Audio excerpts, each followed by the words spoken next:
Do you feel better? Ako si Risa Singson Kaupeng. Magkapit, pandasal muna tayo.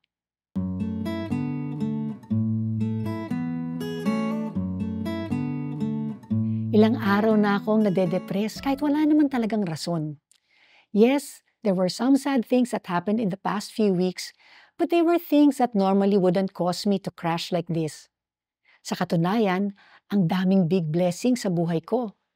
But all that was clouded by the sadness that wouldn't go away. Tapos, ang dami ko pang deadline sa trabaho. Padabog kong inumpisahan ang pag-edit ng isang libro. Nagulat ako sa title. Feel Better.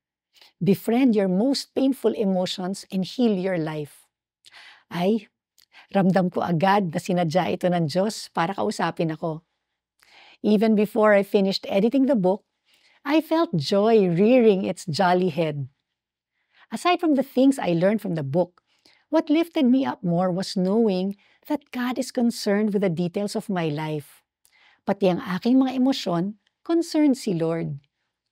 Are you feeling down? Angry? Jealous? Afraid? Alam ni Lord lahat yan. Dalhin mo sa Kanya. Ibuhos mo sa Adoration Chapel.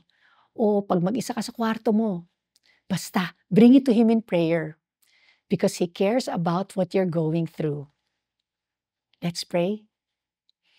Lord, I lift up to you those who are depressed, mad, jealous, or afraid.